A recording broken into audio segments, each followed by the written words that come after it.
Trigger warning, this podcast episode features discussions of emotional abuse and toxic workplaces.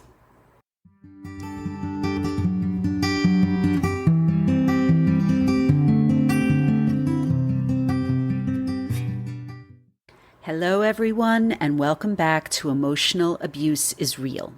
I'm your host, Serene Leeds. I'm a professional writer and storyteller, and I'm so glad you're here. Our Toxic Workplace series continues today with my guest, Dr. Jennifer Fraser. Dr. Fraser is the author of The Bullied Brain, Heal Your Scars and Restore Your Health, a resource for helping us to better understand how brain health is directly affected by emotional abuse. But as always, before we get into the episode, I have a few quick announcements. Please make sure you're following me on Instagram at Serene Leeds Writes. That's SareneleedsWrites. And that you're subscribed to this podcast on either Apple Podcasts or on Spotify. Also, don't forget to support Emotional Abuse is Real by leaving a 5-star rating and writing a review over on Apple Podcasts. Another way to connect with me and this podcast is through my email list, which you can subscribe to by downloading my free resource, 10 Things I Learned from Getting Paid to Watch TV. This download is a collection of my best writing tips and tricks, all of which I learned from covering television. Finally, if you're interested in being a guest on Emotional Abuse is Real, you can always either DM me on Instagram, email me at hello@sereneleedswrites.com, or you can fill out my quick and simple application form. I've left links to my Instagram, email, the show's application form, and my free download in the show notes. Although I'll be covering toxic workplaces for the next couple of months, this podcast, at its core, will always be a safe space to discuss any form of emotional abuse.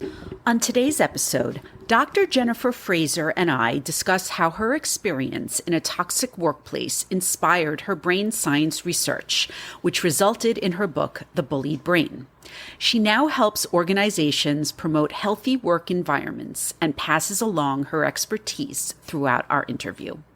So, without further ado, here's my conversation with Dr. Jennifer Fraser.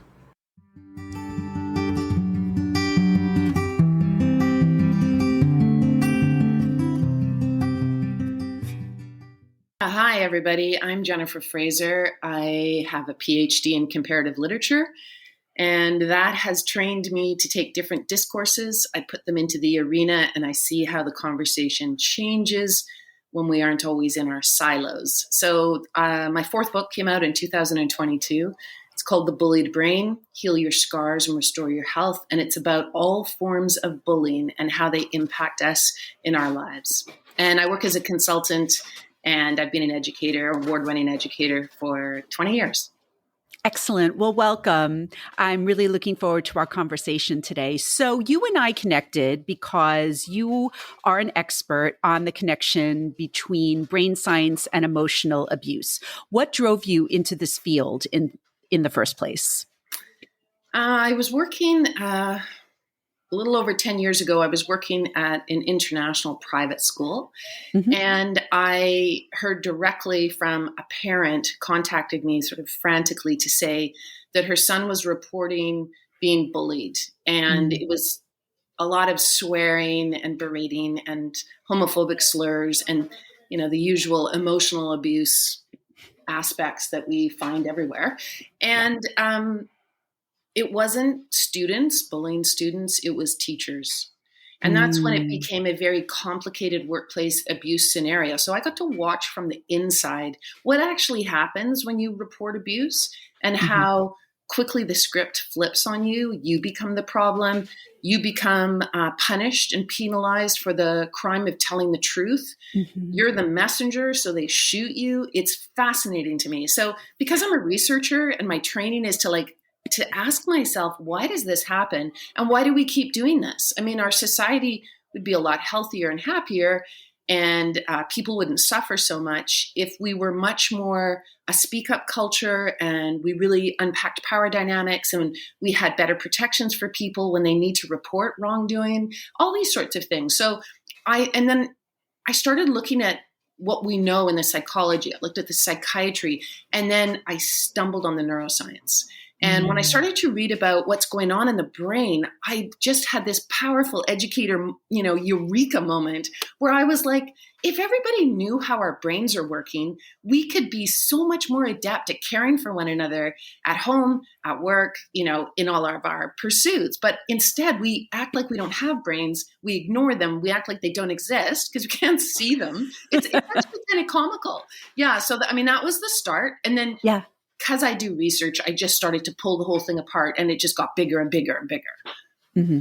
Well, I am really happy that you're here and that you explained what galvanized you to start going into this field, because I'm also finding myself through this podcast and through my writing more and more going in that direction, trying to understand what happens in the brain, because I end up speaking about my own experience so much on this podcast because that's really all I can do. And what you just described, we had none of that in my own emotional abuse toxic workplace situation, which happened to me about 10 years ago.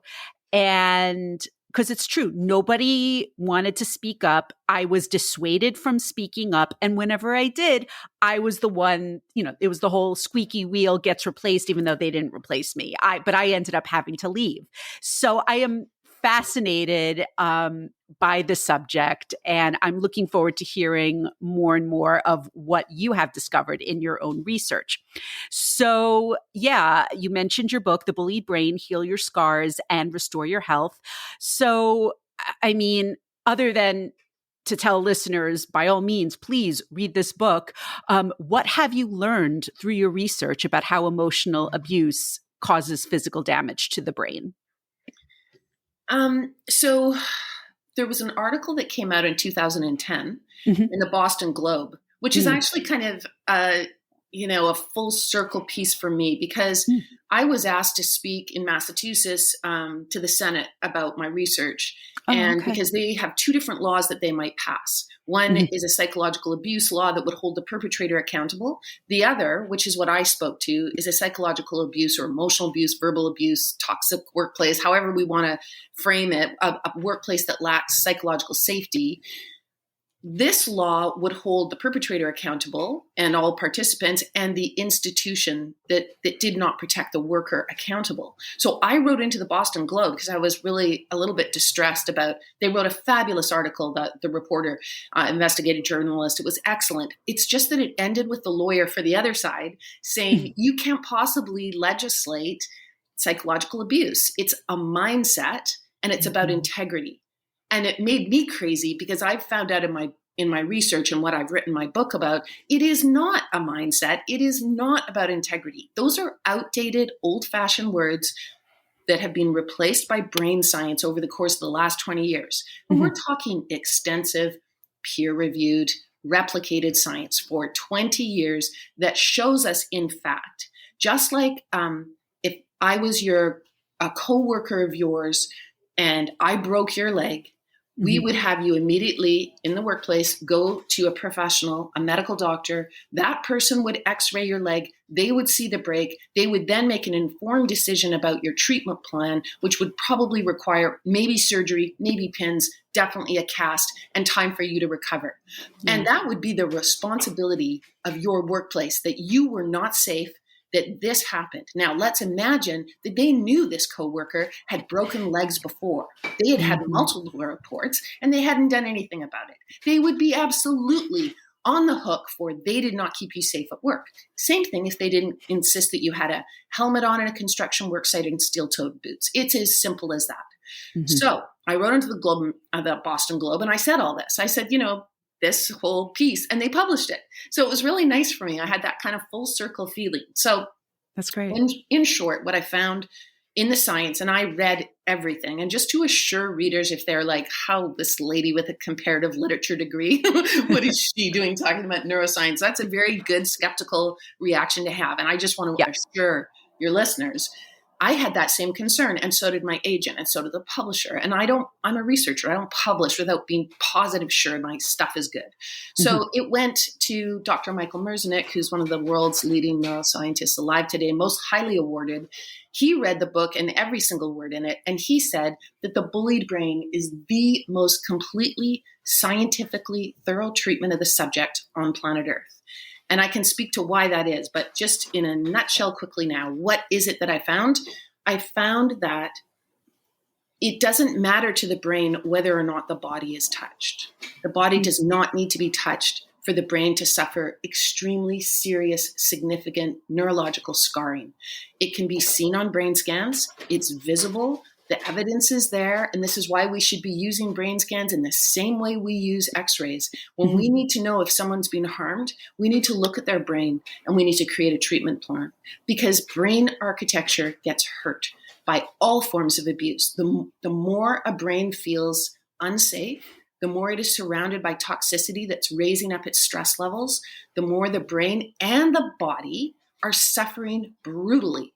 And this is really, we're at a tipping point. It's an exciting moment where we need to address this in society. It's like we've got the cure for diabetes. We've got the insulin and we're not delivering it.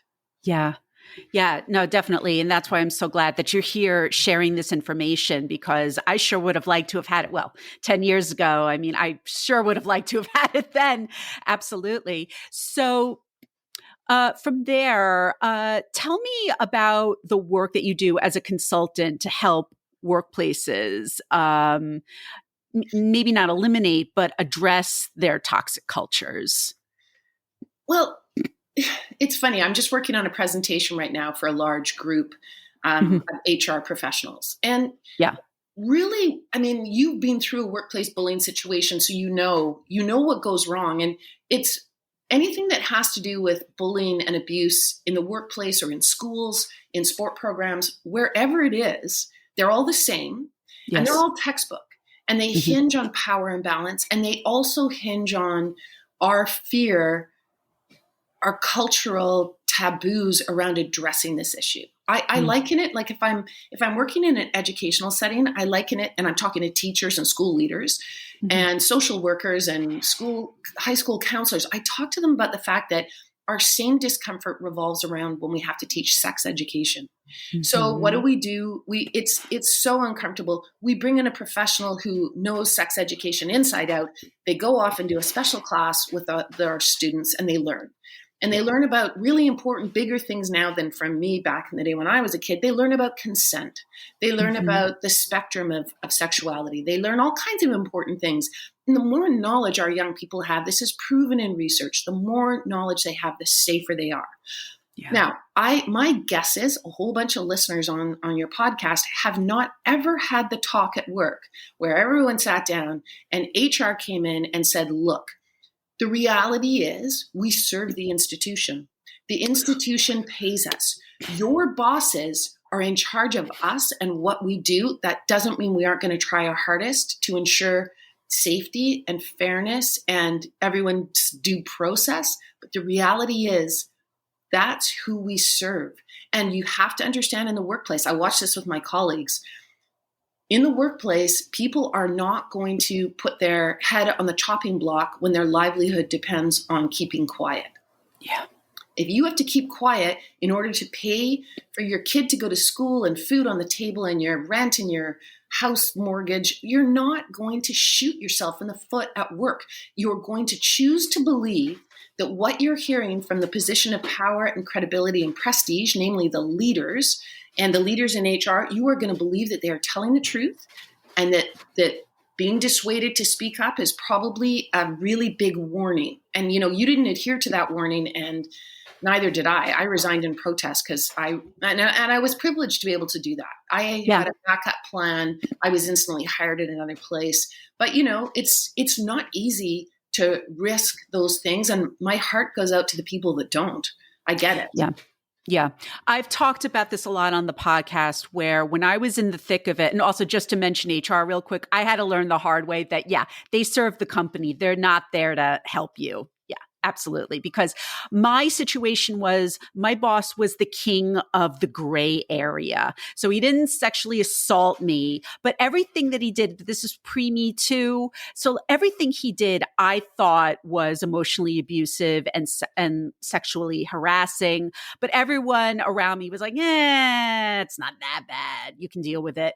And so, but yeah, and it actually took me a long time to finally get up and leave. I probably stayed, I always like to say I stayed there maybe 2 years longer than I should have.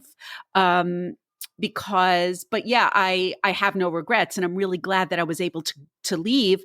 But I do feel that a lot of the other women who were there were, even though I did not feel supported by them, they were also in survival mode in a way that you just described. Yeah, I mean, Absolutely. I think that's a really good way to put it, because we have to understand that the number one priority for the brain is survival. Mm-hmm, The mm-hmm, brain is constantly assessing on an unconscious level. It's called neuroception. It's mm-hmm, constantly assessing safety. So if you've got a boss who's got the power and is the person that writes everybody's paycheck, and that person is in a gray area, the brain is putting a lot of resources into figuring out how to stay safe in this situation. And it's always questioning itself about, am I reading this correctly? How do I figure out, or how do I answer the question of whether or not this is safe? And as Dr. Michael Merznick says, when the brain can't answer the question, and I think this is what was probably happening to you at work, and it's great you left, because when the brain can't answer the question, yeah. it starts to degrade all systems, because Yeah. it starts to feel, it's like a concussion. When Mm-hmm, you have a brain trauma, your brain gets struck, and suddenly blood starts to leak through the blood brain barrier. The brain mm-hmm. tissue looks at the blood and thinks it's an intruder, and it puts all its resource to figuring out what it is and how to get rid of it. Yeah. Well, of course, someone with a concussion, they don't remember. They stumble. They've lost their balance. They are in a lot of pain. They can't speak properly. Their vision goes. These are all brain functions that have suddenly degraded because there's a crisis. That Yeah. is happening in the abusive workplace. Yeah. It's happening because you can't figure out what's wrong. You can't put your finger on it, can't answer the question.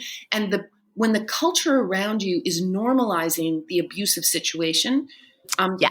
because it's safer to normalize than it is to call it out. Yeah. That's the problem with our culture. We aren't Yeah. in speak up cultures. We are in Yeah. put your head down, look the other way. It doesn't matter how bad the abuse is. Doesn't matter if it's a kid being abused. Look the other way, get your paycheck and forget about it. That's what Yeah. we're trained to do. Absolutely. And I've talked about this on the podcast before, that I could not give a better example of that entire workplace attitude than there was a moment where I finally had a breaking point with my boss, and I started like yelling at him because I just couldn't take it anymore. And I wound up resigning a few weeks later. And it was late at night, and there was like maybe one or two other employees there, and one was a female. And I went to her after the whole incident happened, and I just wanted to decompress. And I was just like, I had barely said anything. I was just like, oh my God, that was so exhilarating. And she looked at me and she went, I'm not getting involved. She literally said those words. And I have no qualms about always calling her out, because I was like, yes, I understand that her response is very common, but it was literally the worst thing anybody could have said to me in that moment.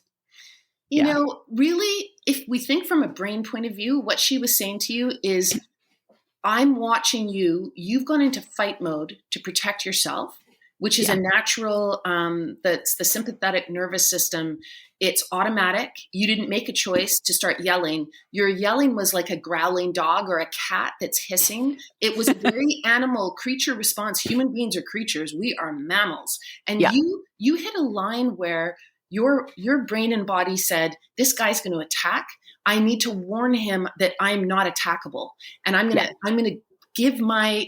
into fight mode. Now, Yeah.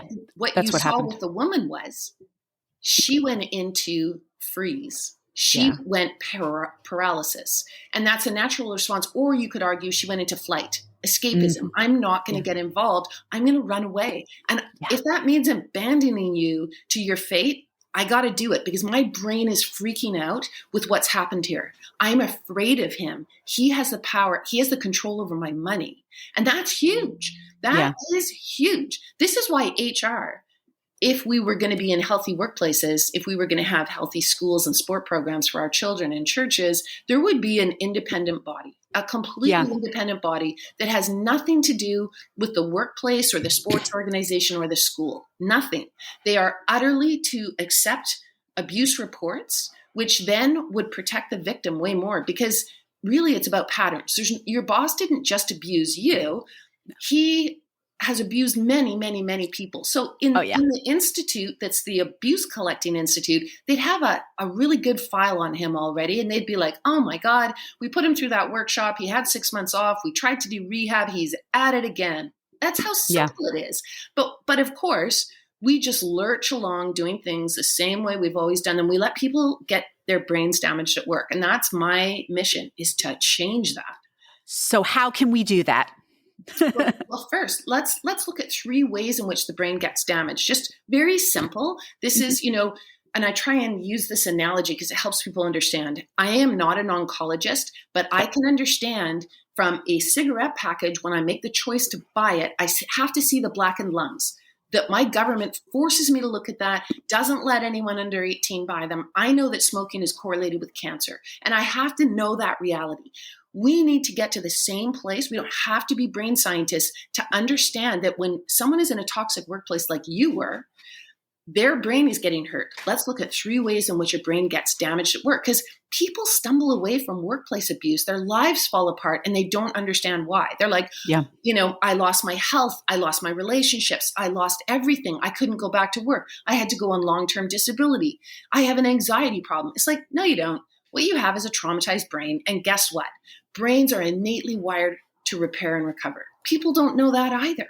So let's talk fast about the damage, and then we'll talk about what can we do. Because in every chapter of my book, I devote time to the evidence-based practices we can all be doing to have healthier, stronger, more resilient, more high-performing brains, and how to recover if we can. So an example of this was a research done on people who murder other people. So it was done on prisoners who have committed murder. And they looked at their brains, and almost all of them had an enlarged amygdala. The amygdala is a part of the brain, works as a vast network. It's always interrelating. You can't separate it out. It's the most complex thing that we know in the universe. So when I'm talking in this way, it's quite artificial, but it's enough for us to just go, oh, okay, this is what they say on the brain scans. So if you have grown up in a very threatening environment, a very violent environment, an environment where you're perpetually on hyper alert, you've got hypervigilance, like somebody who ends up murdering someone who's just completely reactive and is fighting for their life and is going to lash out with violence. That's the only way they probably got to the point alive that they did. You're going to find that the part of the brain that's about assessing safety is very enlarged. It gets a lot of brain resources because survival comes first. Yeah. And, if you have that at work, which you would have had probably, you would have had a heightened alert all the time. It's going to interfere with your productivity, your work relationships, your performance, right? And you blame yourself. You're like, I don't know why I can't concentrate. Well, it's because your brain is paying attention to whether or not he's opening the door or whether he's on the phone or did he send you an email? And every single time that happens, this is another research. It's excellent research on it. The brain is in charge of your body budget. Every time that anxiety, that threat happens to you, it takes a deficit out of your body budget. So you need to sleep. You need glucose. You need all kinds of things. It's really amazing how it works. So another thing that they've seen when they study people who are emotionally abused by people who repeatedly yell at them or berate them or put them down, they will have demyelinated corpus callosum.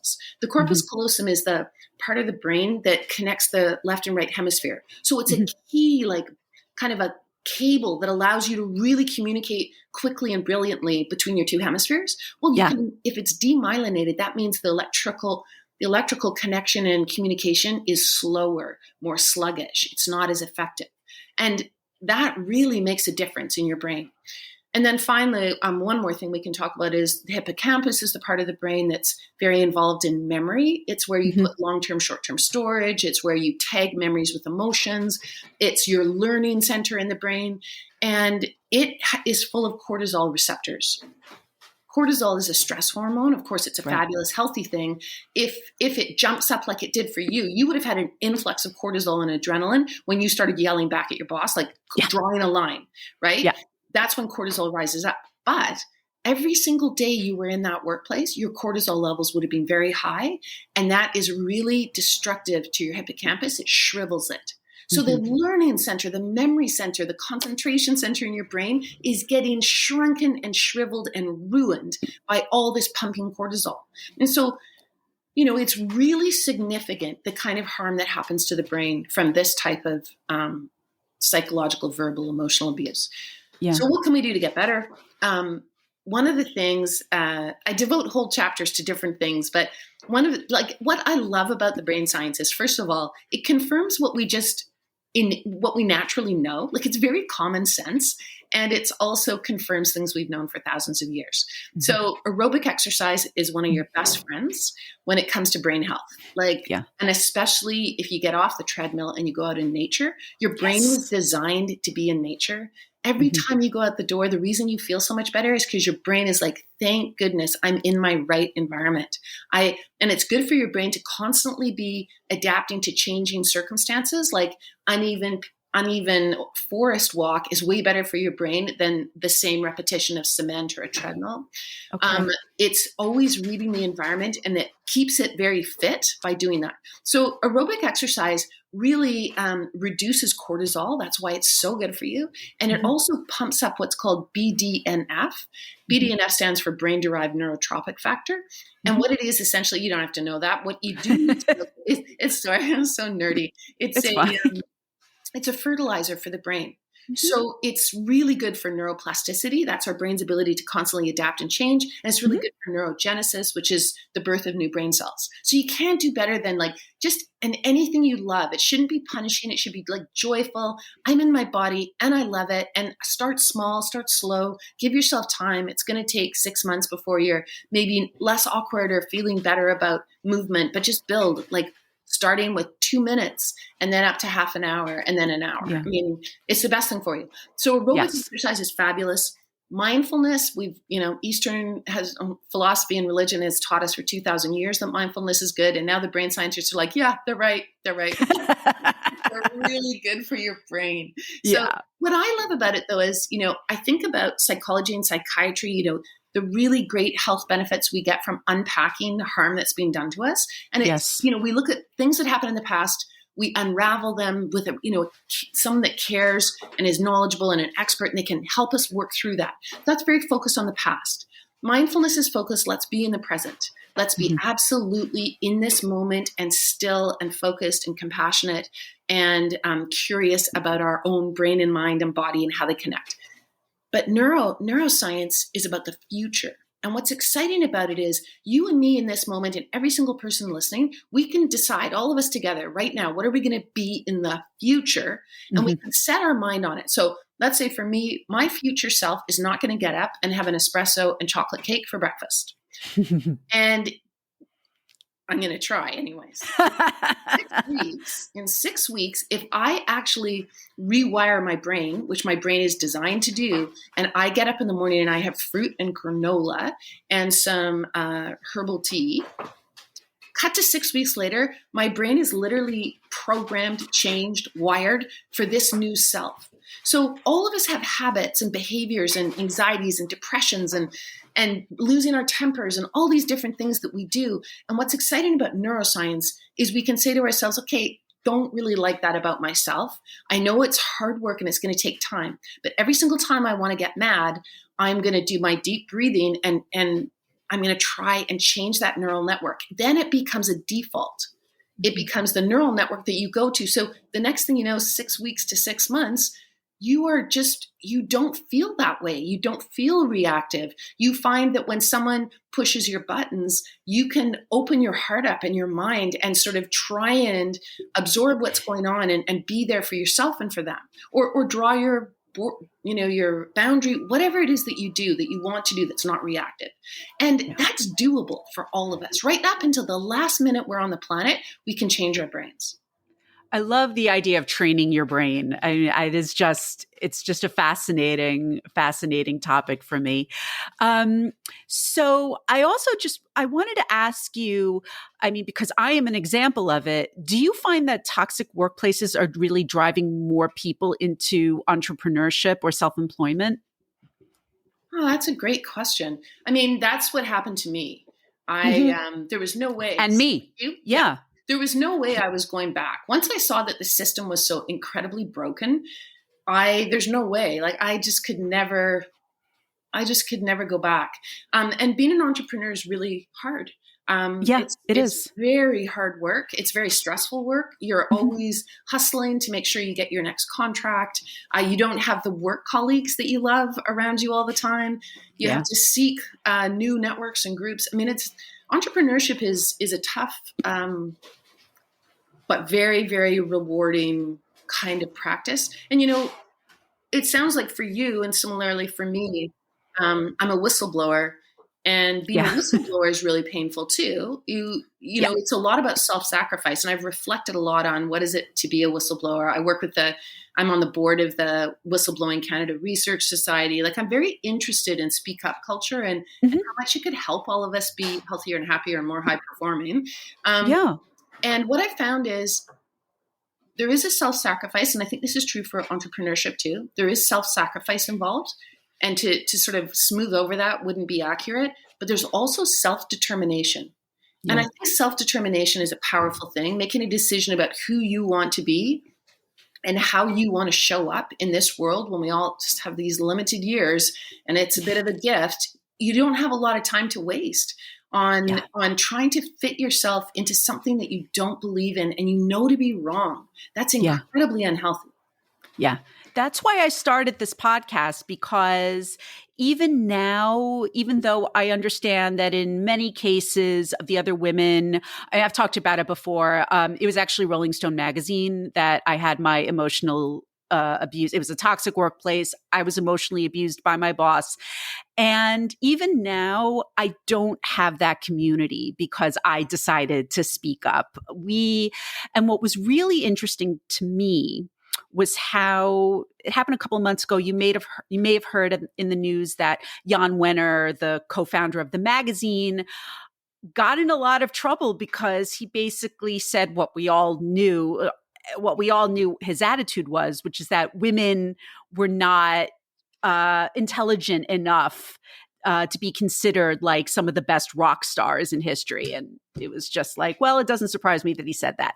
So someone wrote an article asking what the workplace environment was like there. And the majority of the women, even though they're not there anymore, they still wanted to be anonymous, which I thought was really interesting. And I was one of the few who was like, I'll use my name. I don't care. So it's been a little lonely, but I don't regret doing what I'm doing now, being a whistleblower, so to speak. Yeah. Yeah. It's really interesting you'd say that, because what happened at the school was they were, of course, generating a false narrative about what had happened. So there was a big smear campaign that was unleashed by, the administrators, the headmaster and the chaplain. And, these people, it's fascinating to me that they lie so easily. Like the neuroscience on that actually is very interesting. So they tell lies and they have no problem telling lies. And so they don't care if they ruin you, or in this case, they were ruining the lives of students and they didn't care. They were re-victimizing them. And ultimately it went to national news because I was going to ask about that. Yeah. The government was involved in the cover-up. So it became a national news story in Canada. It was on the front page of the most widely read paper. And then when you opened up the newspaper, this is back in the day when newspapers were actually physical items. It was an entire page on what happened on the left, an entire page. Nothing, not an advertisement, nothing else was on it. That's how huge the story was. Yeah. And there were only 2 students that would give their names. There were 13 students in all that spoke to the investigative journalists and the team. It was also on a television program, but only 2 of them actually spoke, put their face and their name and their words behind what happened. And Yeah. one of those students was my son. And Wow. he was a teenager when he did it. And Yeah. I just will never get over watching him grow through being the person that calls out a highly abusive behavior, says that it's wrong, and has no problem. Just, I don't care if I mean, I talked to these students and they had really legitimate concerns that this would wreck their university life, that it's a very powerful, very wealthy, prestigious private school. And they were like, this is going to ruin my life. And, Yeah. they were right. They were right to be very, very cautious and careful. You have to make that decision for yourself. Yes. And Yes. anonymity, I've watched that choice, and it's not the choice for me. I can understand why other people make it. But my son was being interviewed for a university program. So he would have been 17 years old.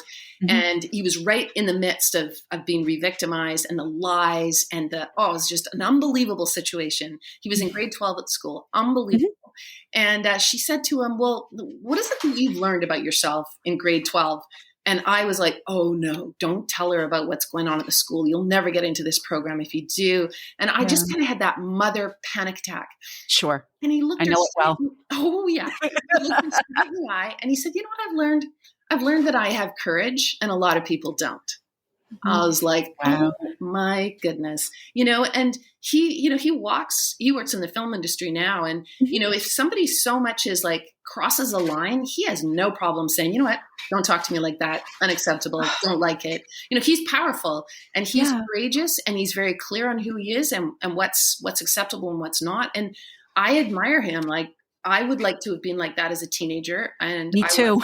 I wasn't. Yeah. So, I mean, I'm old and I still struggle to try and, daily. And I'm like you too. I miss the people that I worked with. I think the world of them. And I found it painful that a lot of them they believed lies about me, and there's not much you can do about that. They have to make their own choices. Yeah, it's true. Well, first of all, you raised your son very well. So congratulations. I just want to say that. And the same about me. I mean, I was not able to be this confident until maybe a couple of years ago. I mean, the fact that I put my name to that article that I mentioned, I don't even know if I would have been able to do that even just a couple of years ago. That's what's been so interesting about this whole process. I think it's just been a combination of a lot of things. I've gotten older, a lot of time has gone by. Becoming a parent has just like changed everything. So, but I'm grateful that I can speak up now, even though I feel like I'm a little late to the table in doing it. I'm able to do it now. So, as my mom always says, better late than never. Yeah, it's funny. I think of myself as a very late bloomer as well. But you know what's interesting? And it's a very interesting brain thing and an important brain thing that you just said. Please. Because, it's, we all talk about Maslow's hierarchy of needs. So, and we're familiar with it. And just to remind people, so Maslow's, this brilliant thinker, and he said, before we get to higher level things like community and creativity and so on, we need to have shelter and food taken care of. So that's a hierarchy of needs, right? Well, that's not true for the brain. On the very base level for the brain, you need shelter, you need food, and you need connection. The brain literally cannot survive or develop. Children's brains cannot develop properly or be healthy without connection. And there's extensive research on this we don't have to get into, but it is heavily researched. It's a fact. So imagine what you had to do is what I had to do is sacrifice connection to do the right thing. But the brain, the brain's making a wise decision in the sense that if connection is built on something that requires an enemy, for example. So your boss that you just described, it's a classic scenario. He has to present the lesser than. The lesser than is the target. And then there's the beneficiaries. Always this is in a bullying situation. So let's look at it in politics. The political leader that wants you to vote for him or her is going to say, there is an enemy and I'm going to be your savior. I'm going to keep you safe from the enemy. And this message is given over and over and over again, and it ramps up people's stress levels. And they start to look at this politician as a savior. And we can look at the tragedies that are happening right now in our world, where there Yes. are these conjured up enemies that are just human beings that need to be destroyed. And it's heartbreaking to watch that type of bullying dynamic, but that bullying dynamic is on the playground with our children, where there's one child or two or three children or a particular group of children that are the enemy. Just like at Rolling Stone, women are the targets because they're not good enough. They're lesser than. So they need to be put in their place. They need to be controlled. They need to be laughed at. They need to be held back. They don't get the same opportunities, whatever. It's the same story over and over again.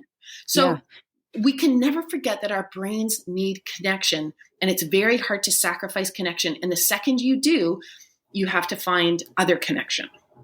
Yeah, definitely. It's funny what you said about politics, because let me put it this way. My boss at Rolling Stone, there are a lot of similarities between him and Donald Trump. I've mentioned that numerous times. Like sometimes I get triggered whenever Donald Trump goes wrong, I get triggered because my boss used to do the same thing. Oh my God, it was crazy. Well, so yeah. I was just going to say super fast. There's a brilliant, Rebecca Solnit has this brilliant thing where she talks about how individuals who are abusive in the personal and political arena, it's always intermixed. They will assault people on the personal level, and then politically they will assault entire populaces. And what's really at risk every single time this happens is the truth. They have no problem putting violence against truth and facts and evidence. And that's what all of us should be terrified about, because the only thing that stands between us and insanity is the truth. So we've got to be sure every single time we believe something, it's not a gray area or a half truth like you described. We're very clear. And, it's something to just be so careful about, all of us. We need to really work hard to make sure that what we believe is the truth, or factual, observable facts, fact checking, like that matters. Yes, absolutely. Absolutely. I mean, I know what I experienced was the truth, but my issue was no one denied what I was saying. Their attitude was, it can't be that bad. And I was like, well, actually, yeah, it can. And that's why I love that we're having these discussions. So to wrap things up, I'm going to ask you what I ask all of my guests, which is, I know that you gave a couple of examples: getting out into nature, aerobic exercise, mindfulness. If there are a lot of listeners, I have no doubt, who are either trapped in an emotionally abusive relationship or they're trapped in a toxic workplace. What do you recommend would be a good first step for them to do, whether, to start their healing or to start the process of extracting themselves from either that relationship or that workplace? I always am. I mean, this is a little bit me because I'm a writer, but I think getting down on paper, getting down on paper, you and I are very verbal, very textual, but get down on paper what's happening in order to separate it out from yourself so that you have a clear sense of where you start and you end. And there's not a, sorry, everybody listening, that was my dog shaking her collar. Totally fine. You are not the first person to have their, totally fine. We can be happy about that. But essentially, I think starting to be very clear, whether it's in artwork or whether you record your voice or you are writing down in a journal, being very clear where the line is between yourself and your own feelings, your own emotions, your own experience is really a good starting place. I think, just as we said before, connection and community, there's a tendency in many of us to isolate when we are being traumatized like this, and we feel like a lack of trust in our own ability to connect. Connection, and this is the most important for young people. Do not do it alone. Don't go it alone. The more you talk, and you're going to have that trauma impulse to tell it over and over and over again in that kind of ruminating way, and that's not really healthy. I think it's really great to get it out on paper, work with a mental health professional, verbalize it, and then say, I'm closing the door on this. It's not who I am. It happened to me. And, I learned this from my son. Yeah. My son said the only thing I set myself to do when I was being abused by these individuals Yeah. was not to let them break me. He Oh, goes, I let all other things out the window. He goes, that was my number one, and I put all energy into it, and they didn't break him. And a lot of us get broken by abusive situations, and the yeah. beauty of it is brain and body, they are wired to go right back together again and come back stronger. Yeah. So there is a lot we can do to train our brains, train our bodies to come back better, stronger, faster, smarter, more high performing, more loving, more trusting. You name it. You want it. It is doable. It's just hard work. Yeah. And speaking of the hard work, because you were talking about the importance of connection, I like that you gave the advice of getting your feelings down on paper, working with a mental health professional, and then finding the right people. Because with me, I was going to everyone I could think of at Rolling Stone, and those people wound up not being the right people for me to connect with. So I think that's hard work. that is such an important point. One of Yeah. the cruelest things about being abused and in any organization or in the home or wherever you're being abused is that you feel betrayed by everyone else. You Yeah. feel like Yeah. you're, and you will be scapegoated. You have to understand, like, I wish we could sit everybody down, starting in kindergarten, and go, you know what, if you're going to be the one that calls out what's happening in the culture that makes everybody very uncomfortable, if you start to talk about it, you will be scapegoated. It will be you that is seen as the problem. It's a reversal that happens. Yeah. But you know what I think people really need to notice and pay attention, and we can all watch it in politics right now, is when you watch somebody who is behaving in an abusive way and they get called on it, they will instantly reverse and say that you are the one. Yes. It's mind bending. You see it happening with, a politician calls out another politician, and the politician just turns it around and says, no, it's you. It's you that did X. I mean, we can use Putin as an example. He's a great example. He's a great example. He's announced to the world that the West are aggressive and therefore he has to defend himself. He's also said he has to defend Ukrainians against neo-Nazism, and Zelensky, who's a neo-Nazi. It's like, okay, those are just outright lies. And it's what he's doing is reversing. We have to, it's hard for our brains to understand this kind of stuff. They are not, it's not normal that somebody is lying to you. It's not normal that they're reversing what you're saying, or that when you call out, they make you the enemy of the people. All of that is very hard for the brain to understand. So it's something we should be training in so we're prepared when we do it and when we see others do it. And we could just be healthier and happier if we use that as a method. I would love if we could all just start doing that. Like you said, I think we'd all be happier and healthier. So finally, how can people connect with you? My website is bulliedbrain.com. Title of my new book, Bullied Brain, Heal Your Scars and Restore Your Health. It's a very hopeful book and a very empowering book. And my handle is at Bullied Brain all over the place now. So it's really where I am so open to people reaching out to me. I do a ton of work with different organizations internationally. And I'm one of those people that if you send me a note saying, I'm really worried about my son, I will be compelled to answer you. So please don't hesitate if you need something, if you want help, you want some direction, or I can serve you in some way. I really am very open to just send me a note on my website and I'll do my best. Or trying to direct you to, the experts. Wonderful. Thank you so much. Dr. Jennifer Fraser, it's been a pleasure chatting with you today. Oh, amazing to talk with you as well, Serene. Thank you so much for having me. Oh, my pleasure.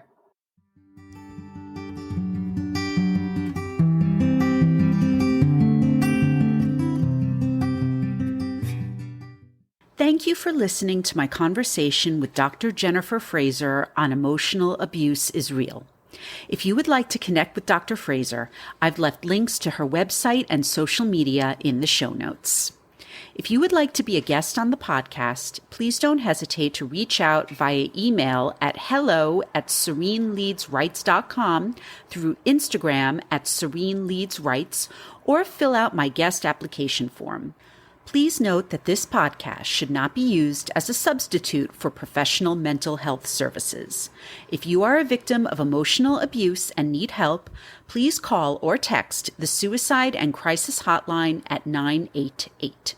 or call the National Domestic Violence Hotline at 1-800-799-7233. You can also text START, S-T-A-R-T, to 88788. Once again, don't forget to subscribe, rate, and review the podcast on Apple Podcasts. Follow me on Instagram and go grab my free download, 10 Things I Learned from Getting Paid to Watch TV. Thanks so much for listening, and I'll see you next time.